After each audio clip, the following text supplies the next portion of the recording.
Hey fam, I'm Apostle Dr. Carrie Anthony. And I'm Apostle Dr. Jermaine Anthony. And this is the Unbreakable Blueprint.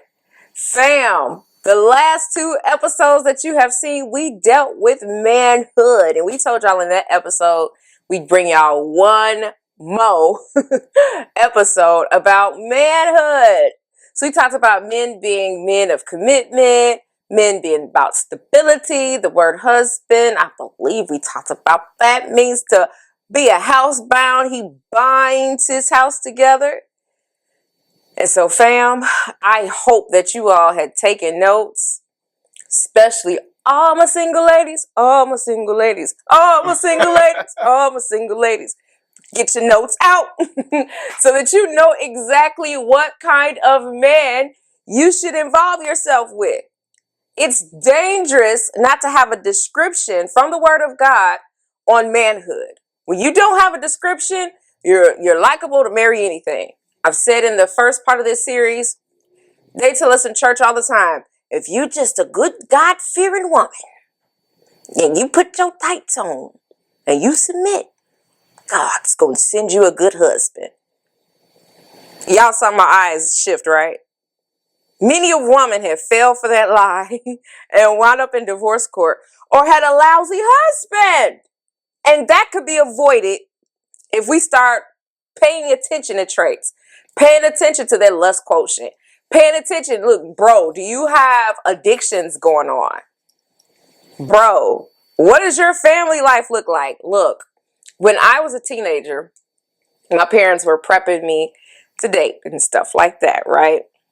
Shout out to Evangelist Murtis and Evangelist Daryl Beck. But they was teaching me how to date. And so my mom said, number 1, pay attention. If a man has a ring on his finger, girl, he is somebody's husband. Run, because we are not the kind of women that mess with somebody's husband. And baby, we are not the kind of women that mess with somebody's husband. The next thing she was telling me was pay attention to how he treats his mama.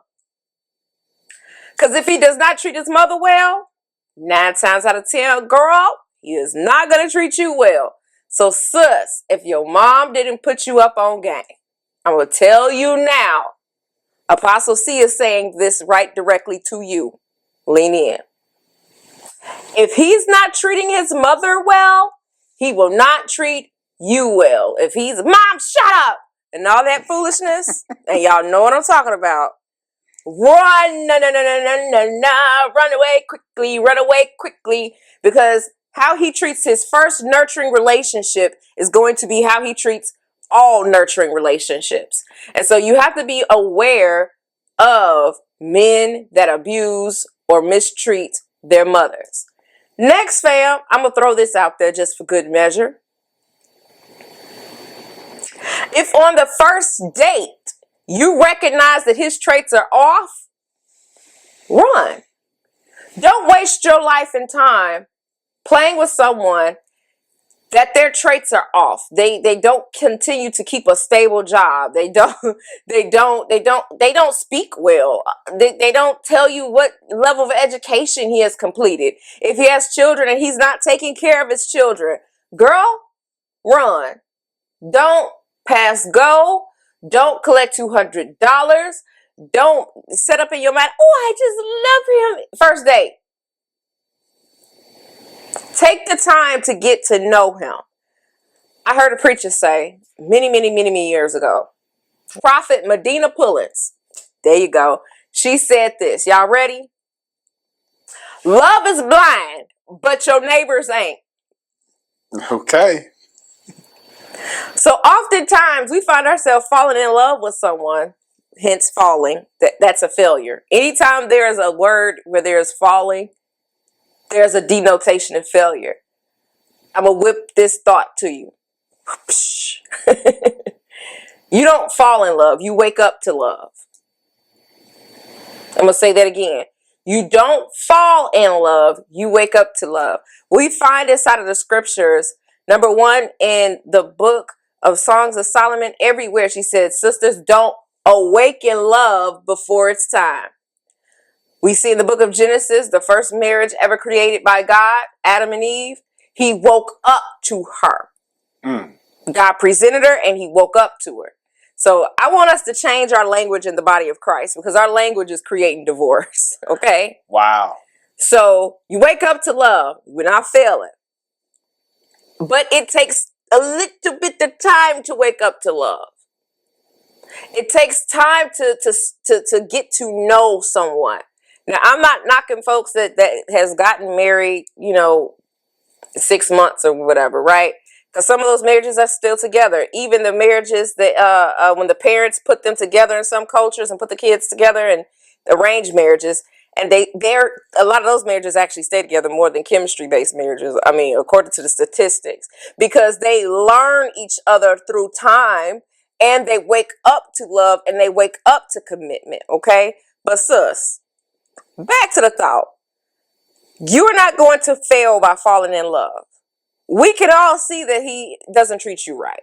We can all see that he doesn't have the spirit of commitment. We could all see that his eyes are all over the place. We could all see that he's battling the spirit of rejection, and so he's taking it out on you. Cut that relationship. Cut that man off, okay? And allow God to send you the man that is stable in his character, stable in his person in Christ, stable with the fruit of the Spirit, stable inside of true peace and love and actually mental wellness, stable inside of his job, stable inside of, even if he has a business, stable in working his business. If he has children, stable in his children's life. He is a constant force inside of his children's life. If there is a man that is not a constant force inside of his life, he is not husband material. And sis, if you try to get in the way of him and his children, there's no other way. There's no other way to say. There's no other way to say, girl, you a fool. Let that man be a father to his children so he can properly band your house together and be the proper husband. I've noticed that you're speaking to the ladies about the men. Right quick. And I think that it's important that the ladies know what to look for in a man. I think it's important for men to figure out who they are so that they can be the man that women want. I think every man wants to be wanted, but they don't know how to be the man that a lady would want, a lady would desire. They don't know really what being a man truly is. So we're going to shed some light on it. Right off the top, being a man is not the total sum of the man parts. That's number one. Number one, just write down these notes real quick. Your parts do not make you a man. They make you male. Your parts do not make you a man. They make you a male. There's a difference in being a man versus a male. A man, let's do this.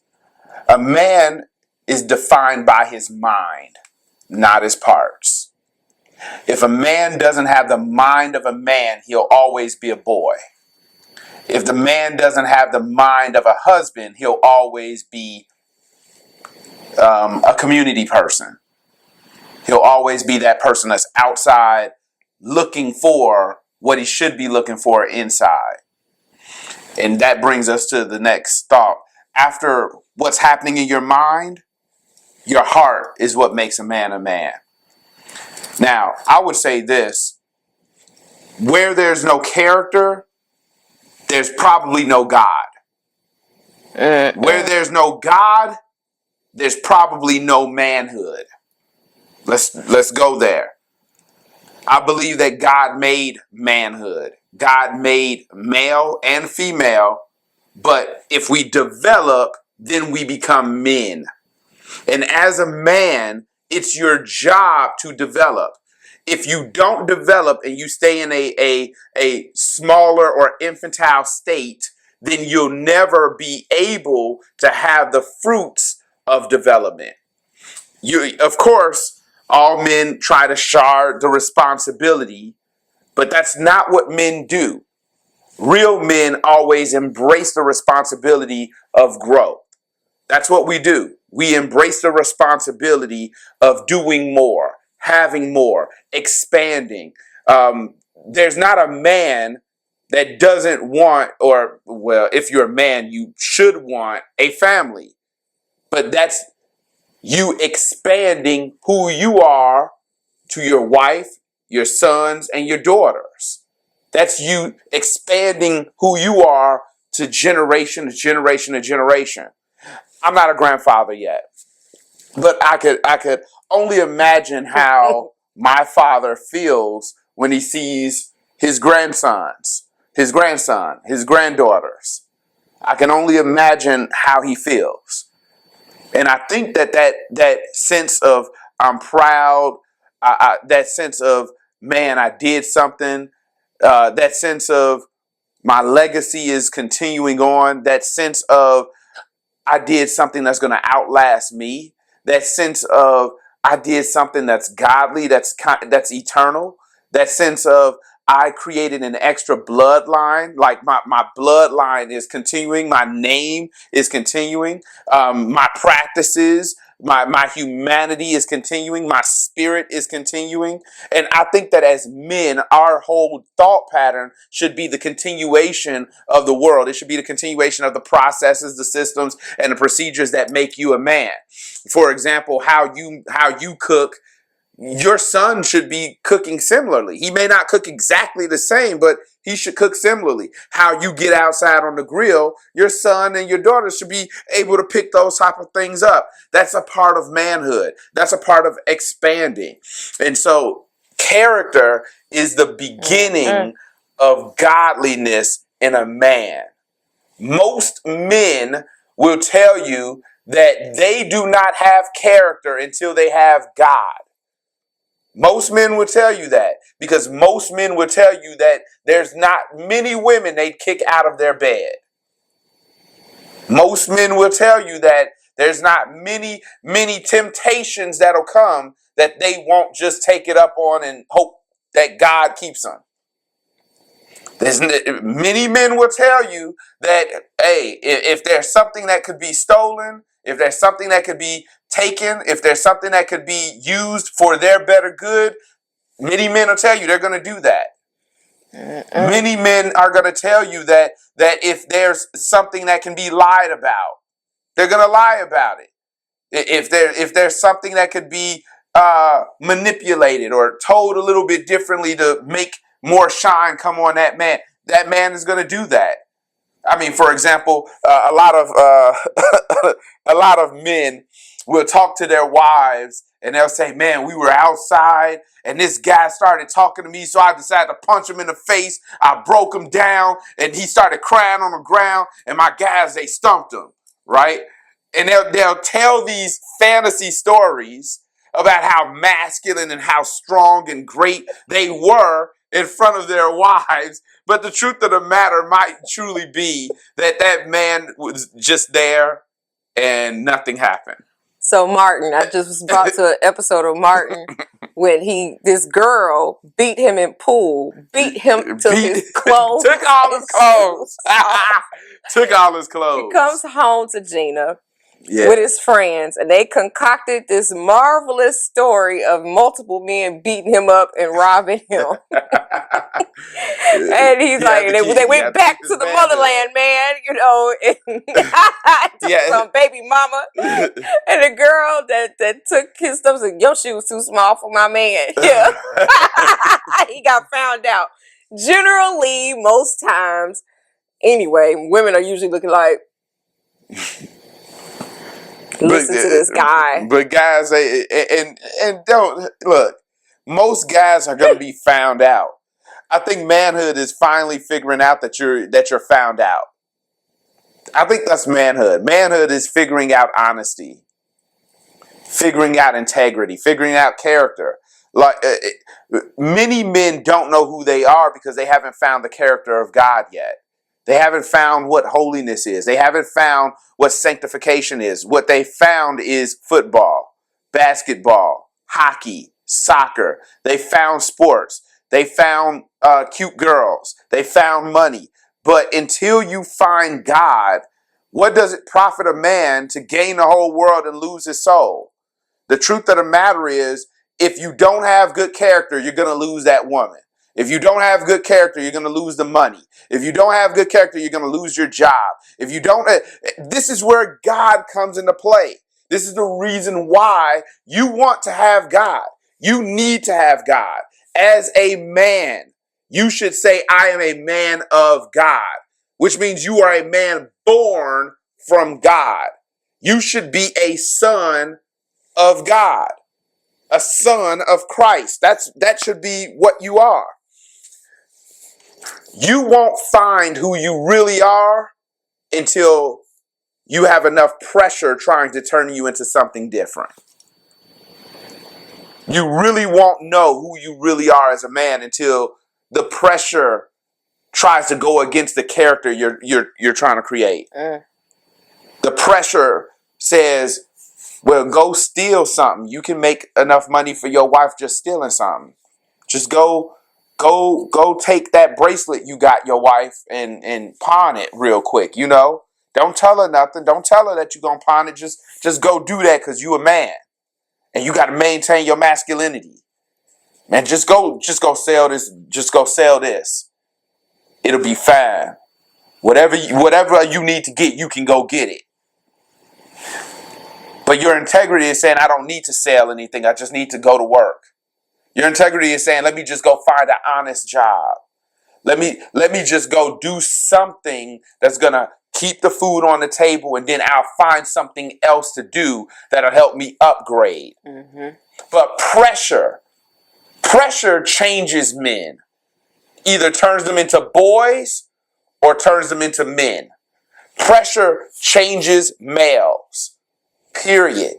And the more pressure, I'm going to say this, the more integrity, the more character a man has, the more pressure he'll be under. He'll be under more pressure because he has to uphold more principles. He has to uphold more things in front of his family. He has to uphold more things in front of his church family, in front of his community that he's leading. He has to uphold more. And so, men were never made to run away from pressure. We were made for pressure, and pressure was made for us. In fact, I would say manhood is equivalent to pressure. There's no place in the world you can go where you won't have pressure. In fact, I recognize that many men have become addicted to things because they want to run away from pleasure, or they want to run away from pressure, and they want to run into pleasure. But you can't have good pleasure until you deal with the pressure. You got to deal with the pressure. You got to deal with the pressure of having a good job. You got to deal with the pressure of being a CEO. You got to deal with the pressure of providing for your children, providing for your wife. You got to deal with the pressure of being a protector. You got to, and let me say this, men of God, being a protector is more than just providing a house. It's protecting from issues that could arise. It's protecting from future issues. It's protecting from the issues that you see. It's protecting from the space or the issues that your children are coming into. It's protecting your wife from issues outside, issues inside. It's protecting your wife from the issues that you could create. It's protecting your wife from the issues she could create. Protection is real. And I'll tell you this, if you are a man, you should start to consider, what have you protected? What have you kept? Have you kept yourself? This goes right back into the character of God. Have you kept yourself? Have you kept yourself sexually? Have you kept yourself mentally? Have you kept yourself emotionally? What have you kept? Or have you allowed the slippery slope of your mind to be given to Satan? Have you allowed the slippery slope of your emotions to be given to Satan? Given to some woman? Given to something that isn't worthwhile? Have you allowed yourself to lower your value because you have not protected what God would have made valuable in your life. Did you not see the value? Did your parents tell you what was valuable? See, this is an issue with men. Most men, a lot of men, at least the men I've known, don't have both parents. So what's supposed to be valuable isn't valuable. They may have a father, but no mom. They may have a mom, but no father. What's supposed to be valuable is not valuable. What's supposed to be easy, what's supposed to be understood, can't clearly be understood. The focus is shifted when the parenting is lopsided. Man of God, if you grew up with just your mom, it's going to be hard for you to understand manhood from a man's perspective. You'll know it from a lady's perspective because that's what you came from. That's what you know. That's how you know. She taught you how to sit down and use the restroom. A man would tell you how to stand up and use the restroom. She taught you how to cook. A man is going to teach you how to barbecue. It's different. It's different. It's different. If you grew up with a man and no mom, you grew up with a father and no mom, you're probably going to be a little rough on the edges. You won't speak as well. You won't be patient as much. You won't notice the small things. You won't notice the small things that's growing inside of your yard. Let's put it that way. Mm-hmm. Your sense of style may not be appropriate. These are the things that you'll gain from having a mom inside of the home. Nurturing. As a man, your job is to have a sense of nurturing and a sense of nature. I want to also deal with this, just putting this out there.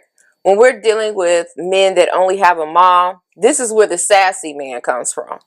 He's not gay, but he's sassy, a little effeminate, a little too emotional, a little too argumentative, a little too hands moving, a little too stylish, a little too flamboyant, a little too even aggressive in the wrong way, a little too I will fight a girl, a little too there's no chivalry there. He goes through the door and you standing looking.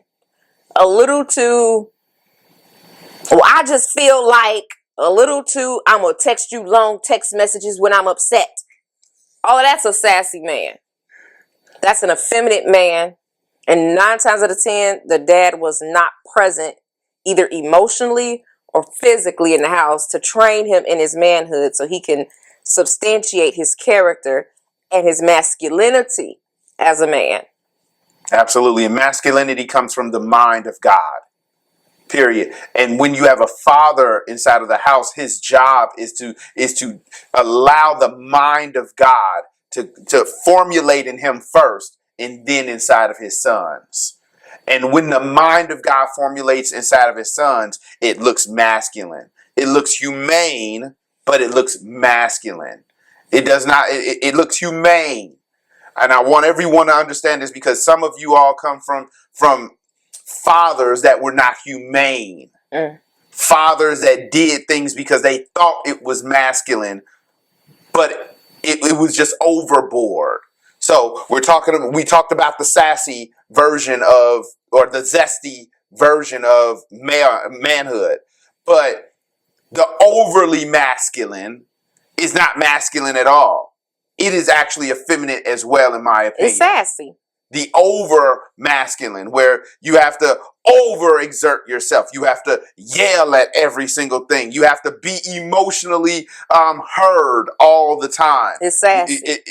You're overdoing it. That's still effeminate. That's a sassy man. That's a sassy baby daddy. You got a sassy husband.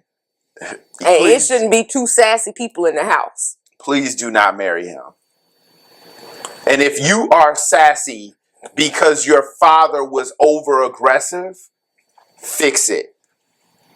The effeminate will not inherit the kingdom of God. This is the Bible. You can Google it. I was watching, I'm almost embarrassed to say it, but I'm going to say it. This is how I get my workout on, fam. I watch Cheaters. And so I was watching this episode, and this man was so doggone sassy. I was like, girl, let him go. He came out the car, girl, I know you. I was like, you cheating with a woman? Is that a born woman? Because, baby, as sassy as you are, I am not convinced. Because he was more emotional than the girl that had the people looking at him, scoping the cheaters. He was more sassy than her, and she bought the gumshoes on his butt. Women of God, sassy men are annoying. You can't have two emotional people in a relationship. I just feel like it pushes women into masculinity when her man is sassy. Now you become the strong, silent one. Now you have to regulate his emotions. Well, I'm sorry that I've done that. Now you lowering your voice and stomping with the big dogs in the house and trying to bring order. And now your house is out of whack because you got a sassy man. And typically, the sassy man or the effeminate man is trying to gain control over the household, but can't gain control because his behaviors personify another lady. And the truth of the matter is, the spirit of the extra lady can't be in the house. So God won't allow the extra lady thing to work out. It doesn't work out in the Bible. It doesn't work out anywhere. It always ends up trifling. I'm sorry, I gotta laugh because I'm looking like, what? When God is looking at this stuff, is He like, He allows people so people are vessels, and in my opinion, He allows the spirits to go live in those vessels, to be poured into those vessels. So whatever the vessel calls out to, that's the spirit that'll come. So if the vessel is calling out to the spirit of fear, that spirit of fear is going to come, in my opinion. If the vessel is calling out to the spirit of broken wrists, then the broken wrist spirit is coming. And it doesn't matter what you feel. If your wrist breaks when you talk, you're effeminate. It does not matter how you feel. Let it get over it. Figure it out. Go be with another man that does not break his wrist, because you're in danger of going downward instead of going up. You're in danger. And I know a lot of churches won't say anything because they're scared of losing their people. They're scared of losing. But you got to be more afraid of going to Hades. You got to be more afraid of seeing Satan. You got to have the fear of the Lord. The fear of the Lord will bring you into wisdom, knowledge, understanding. The fear of the Lord will make it so that you can reach the kingdom of heaven. It doesn't matter what you feel when we're dealing with manhood. That's secondary. Primary is what is the thought pattern. Why would you stay doing effeminate things? Is it because you've gained power doing them? You've learned how to gain control over people doing them? You've learned how to manipulate doing them? You've learned how to manipulate situations. You've learned how to manipulate women doing them because you're so good at it. Now all the women line up when you speak. What about speaking like a man? What about mastering manhood? Even the over exerter, even the alpha male. That's what I like to call that overly person. The alpha male is actually a female at heart. The alpha male always does all of these things out of fear. That's the reason why the alpha male is always loud. And typically the sigma male and all the rest of them just say, well, since he's the loudest, go ahead and go at it. He could be the first to die. He's the hero that talks too much. He's too loud. He's trying to lead out of fear and intimidation. If your father led out of fear and intimidation, that means that now you will be leading out of fear and trying to be accepted. Rejection. Leading out of rejection. That's where you're going to lead. That's what that's going to equate to. And then your son is going to lead out of depression and regression. And you're going to notice that your son, he doesn't feel like he needs to get a better job than you. He doesn't feel like he needs to do better than you. No matter what you say, he's just whatever. It's all because of what happened generation before.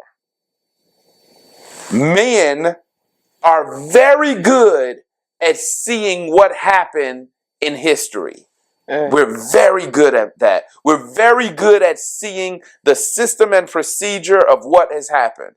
We're very good at that. The issue that I'm noticing is that we're not good at fixing things. Although we should be. We're not good at fixing things. We're not good at fixing and stopping bloodline curses. We say it's just easier to let him be gay. I mean, he wanted to stay with his mom. It's just easier to let his mind mature into that. It's easier to let him play hula hoop and play with Barbie dolls. I don't have to overteach him. I don't feel like it. I don't feel like dressing him up as in blue when he really wants to wear pink. I don't feel like directing him. I don't feel like leading my home in Christ. I don't feel like taking them to church. I don't feel like doing this and doing that. I don't feel like it. See, all of this, I don't feel like it. It don't sound masculine, does it? It ain't feminine either. Yeah. That's called lazy and procrastinating. It's called losing. It's called lowered self. It's called the broken male. Now, there's a list of things that I have that come up with the broken male. And if you find yourself inside of this message, lift your hands, get lift it off. your hands, do a little cough, go, get the demons out, and then choose to do the opposite of what the broken men do. All right? Let's go.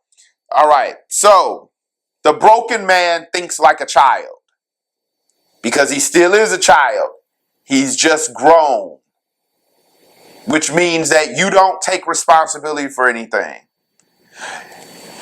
Real men are leaders across the board.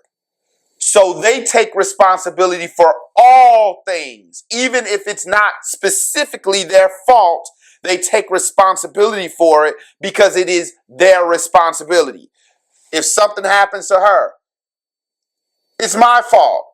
If something happens to my children, it's my fault. If something happens to my businesses, it's my fault. If something happens to the plants that are inside of my house, that's my fault. Because it's all my responsibility. The lights, the gas, the phone, the water, it's all my responsibility. It's my house. When you're a man, you think like a man. When you're a child, you think like a child. Like, well, it's not my turn to do the dishes. There's a difference. It's not my turn to pay this bill. It's not my turn to put the gas in the car. It's not my turn to make sure we have insurance. It's not my turn. My turn. It's not my turn. Raggedy. But and as a child, it even goes into your sexual places when you're married. You think like a man sexually. Yeah. It's about you. Please me. Don't please her. Please me only. Leave her out of it. It's all about me. Thinking like a child. Thinking like a child.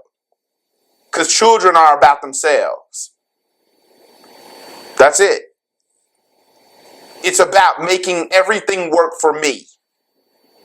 Well. Everything. Now, as the man of the house, you should be king. But there's a difference between being a king child and a king man. A king man is the man that the children wake up and say, I want to be like him. I want my life to look like him. You know what? He told me to be better than him, so I'm going to figure that out. The child never gives vision to the children. The king child tells the children, hey, make sure you clean up everything and shut up.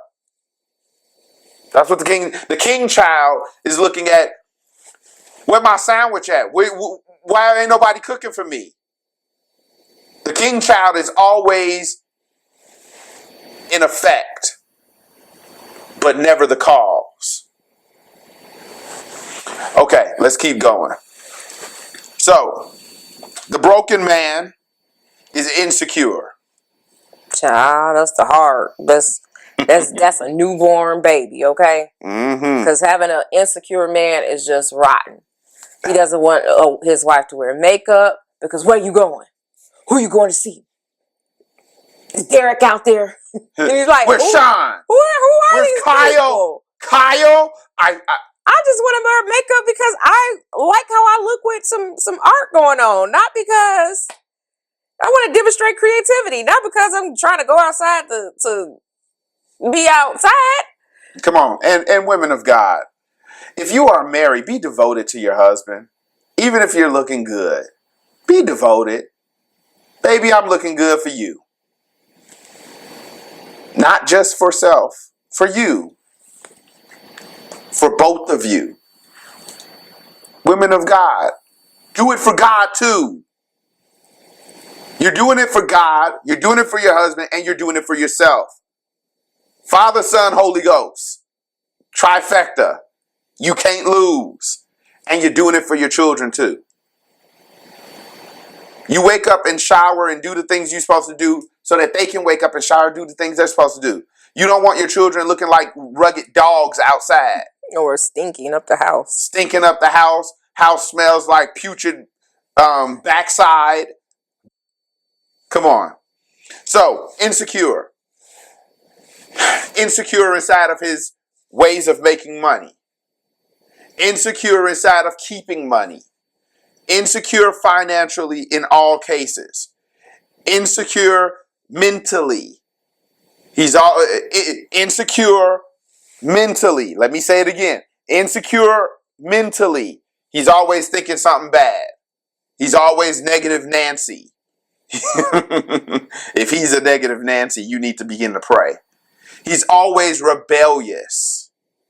Yeah, the broken man is rebellious. And it coincides with his insecurities. Because he's so insecure, he can't listen to you. So you could tell him the right way to go, but he won't listen to you because he's insecure. So he's always fighting for his manhood. He's fighting to be the man.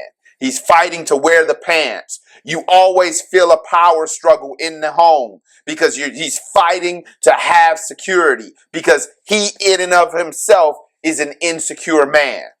If he is insecure, woman of God, how do you expect to gain security? You won't. You won't, and you won't get it from him.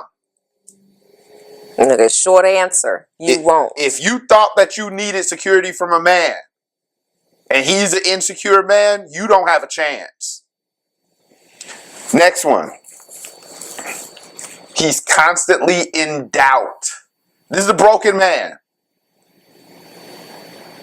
He's constantly doubting himself. Now, ladies, your job is to be the chief encourager. If your mouth is moving, it should be saying kind and great things. Or it should not be moving at all. It should be quiet. There's nothing else. Even if you're judging this man, you should be saying it in such a way that he can't accuse you of anything.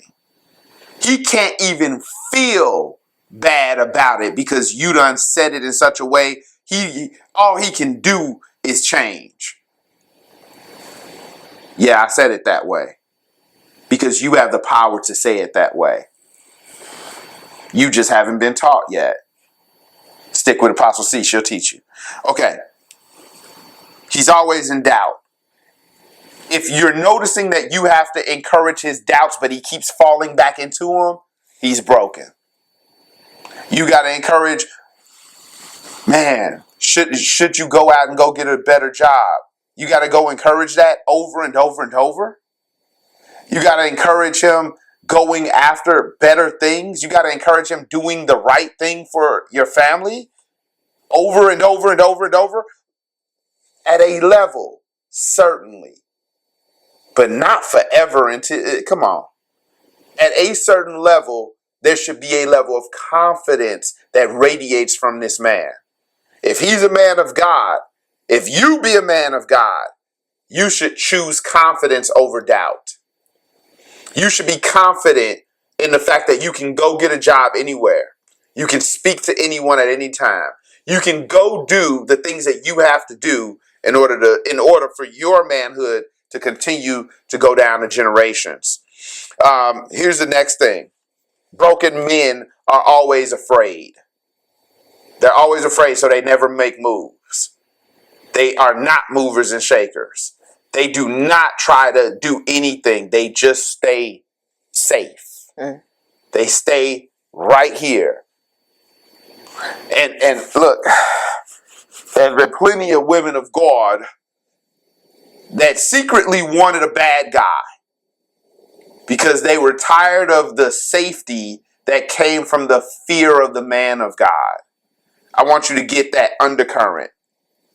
It wasn't the fact that she was tired of you. She was tired of you being scared. She was tired of you acting like all the darkness in the world it overcame everything. She was tired of you driving scared. She was tired of you walking scared, talking scared. Whenever you talk, you tremble. Whenever you talk, you talk with a little wiggle in your voice. Talk like a man. Say it with your chest. Stop being scared. Stop being scared of your wife. Stop being scared of your wife sexually. Stop being scared. Stop having scared sex. It doesn't work. It doesn't make everything better. You're scared of hurting her. You're scared of hurting yourself. You're scared of doing this, scared of doing that. Just do something. Because I'm certain someone needed to say it. Your wife probably won't tell you. You're not enough because you don't believe you're enough. It's not them, it's you. It's not Satan. It's what you're building. It's what you're planting. It's the seeds that you're growing. Satan is just watching you do it. Satan is saying he's doing a better job than me. I don't even need to accuse me. Accuse himself. Okay, let's keep going. Indifference. Oh, it doesn't matter. What do you want to eat? Oh, I don't know, babe. What do you want to eat? Well, I don't know, babe. How many men have asked their girl, what do you want to eat? And they said, I don't know. That's this SpongeBob and Patrick type stuff. What do you want to do? I don't know. What do you want to do? I don't know. Somebody has to be the leader and say, all right, we getting Chinese food. All right, we getting Subway. All right, I'm going to make this lamb chop. I'm going to make this meat and I'm going to put some vegetables with it. Somebody has to make a decision about, all right, we paying the electric bill, then we're paying the gas bill. We're paying this debt, and then we're paying that debt. Or we buying this boat, and then we're buying this Mercedes-Benz. Very well. We're buying that house over there, and we're buying that land. We're buying that business, and we're going to make sure that we buy, that other building over there that we've been looking at for a while. Make decisions. You can't be indifferent and say you're a man of God. Because the indifference makes you passive. It lowers your intention and your integrity. It lowers who you are as a man. You can't go into any business or any job and they say, hey, I need you to go push the cart. You'd be like, well, maybe. You're going to get fired. I need you to be on time. I mean, within 1 or 2 minutes, Fired. it's possible that I could. Like, I need you to get here at 9 o'clock. Well, I might be able, could, maybe, should. If you are indifferent and you in everything, you got a spirit, sir.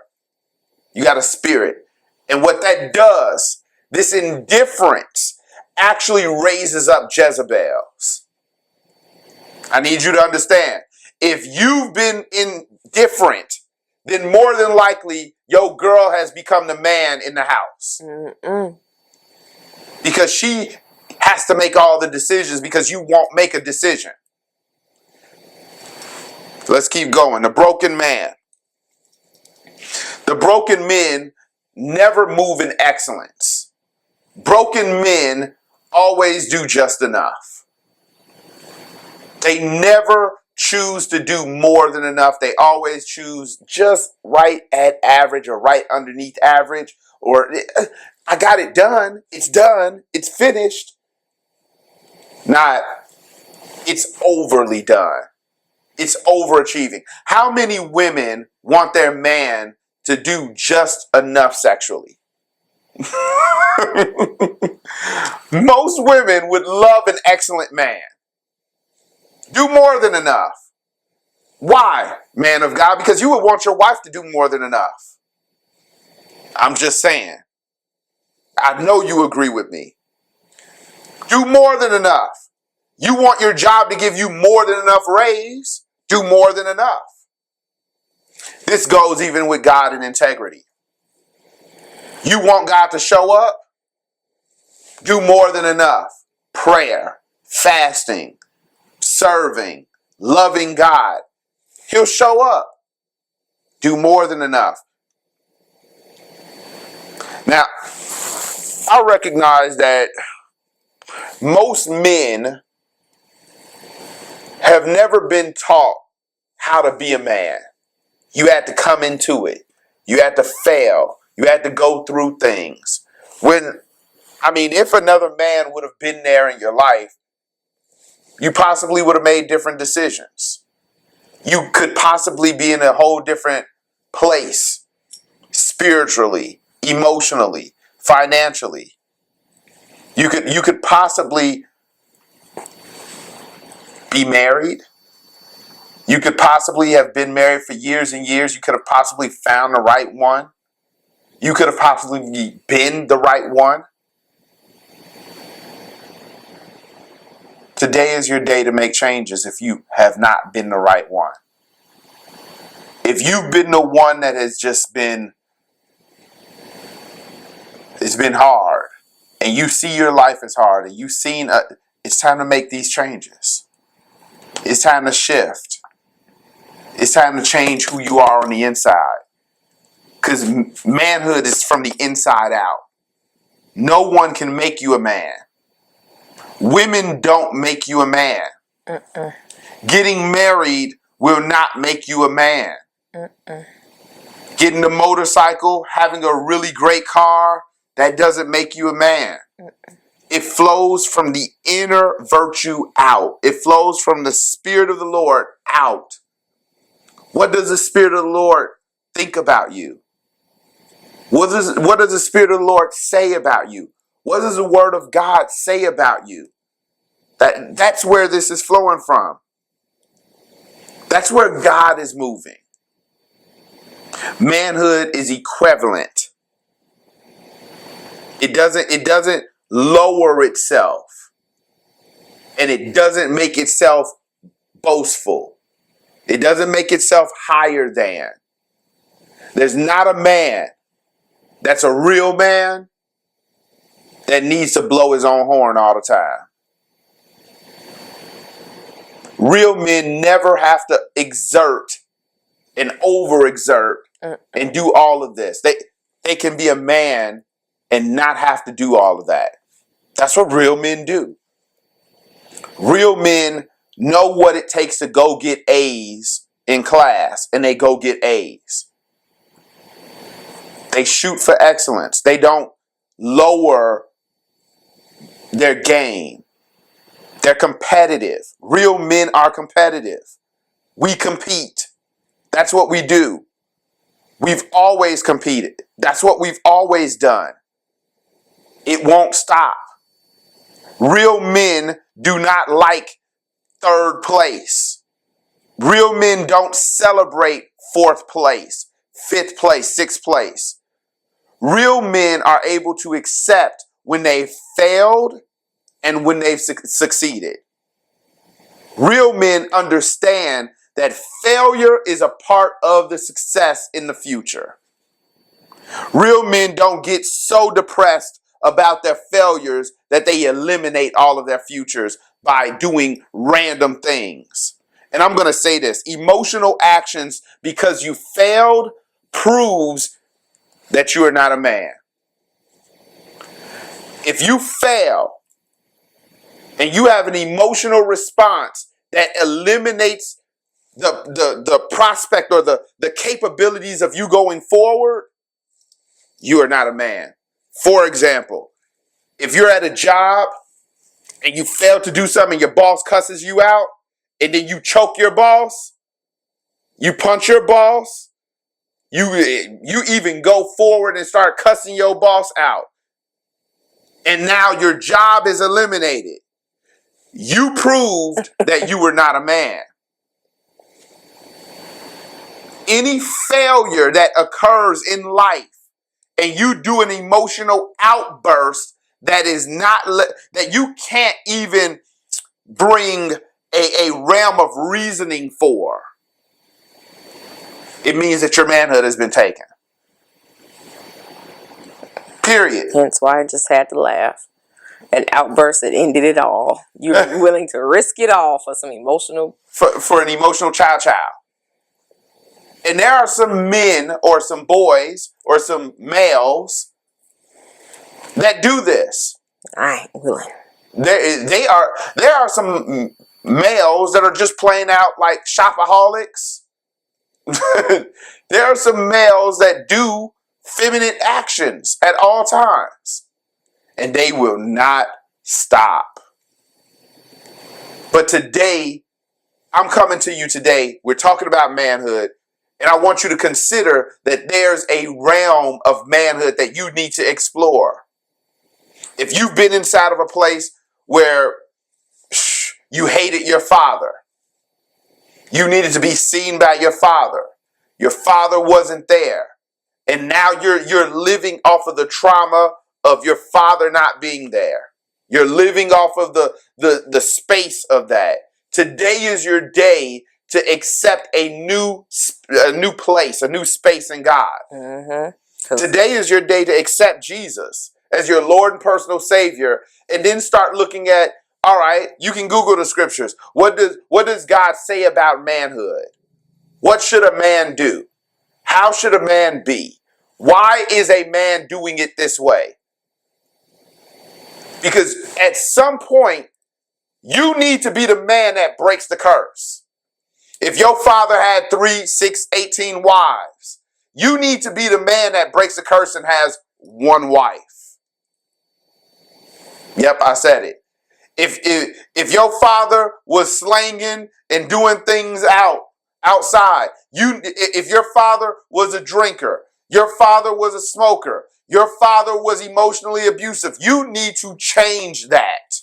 Your father walked around just slapping the kids around for no reason, kicking the dog, talking about that's what it's here for. No, your father used to beat your mother. You need to be the one to change that. That is feminine activity. Men don't fight women. Men don't pick fights with women. Men don't pick on women.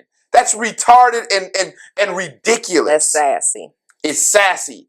Because only a man that thinks he's equivalent to a woman or a woman would do that. He'd start wailing his arms and pulling her hair. I'm just saying. Sassy. Any man that would take advantage of his strength is an insecure man. He's not a man at all. That's one of so when I do men's meetings, one of our 10 code commandments is that we never, as a man, you never, ever, ever, ever take advantage of the weak. The Bible says that the woman is the weaker vessel. You never take advantage of the weak. If you take advantage of the weak, you're not a man. If you see a weakness as an opportunity, you're not a man. Period. I'm saying it. I know some of you all are like, well, I slipped her a Mickey. It was an opportunity. Fool. Well, I saw that she was hurt by her old man, so I just slid in. Fool. Well, I saw she was drunk, so I just went ahead. Fool. Well, we were just smoking and drinking and stuff started. Fool. Do things the right way and God will bless you. Do things the wrong way and Satan will bless you. If you sow into righteousness, you're going to receive righteousness. If you sow into evil, you're going to receive evil. Whatsoever a man soweth, that will he reap. My final thought. I think I'm coming up as time, right? My final thought. As a man thinketh, so is he. If you choose to change your life, change your mind first. Write down every mental thing that has stopped you from doing things. Is it insecurity? Is it comparison? Is it jealousy? Is it just hatred? Have you found that you hate something? And it's something that you hate about you? What's stopping you? Start to write those things down. Change your mind about them. What is the new, more powerful mindset about what you don't like about you? What could you say about you? Let's say you were in an interview. What would you say about that negative thing that you would use to empower yourself for your interviewer? And now use that in your mind. Change your mind. If you're a man and you wake up and you think you're ugly, change your mind. You're probably not an ugly man.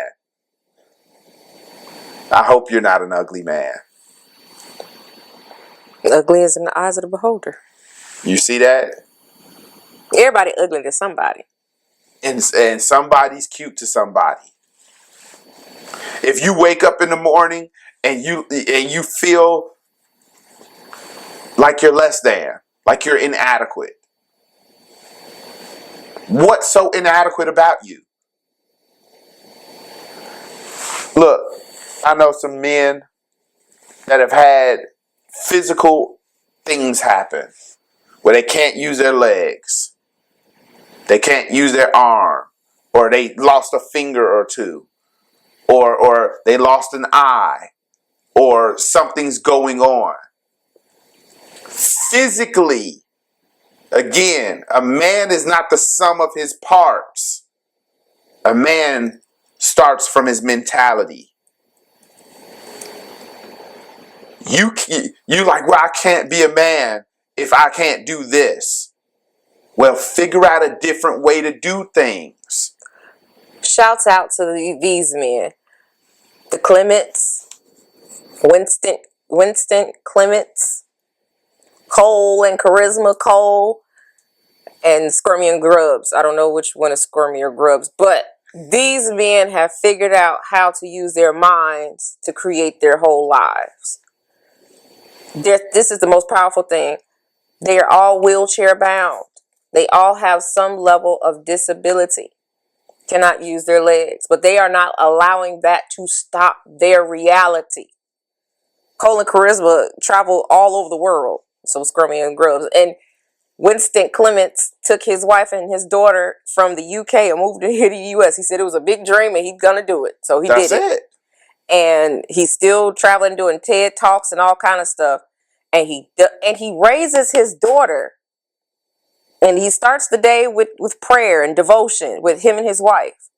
He sets order. I watch them and I'm just in love with the Clements because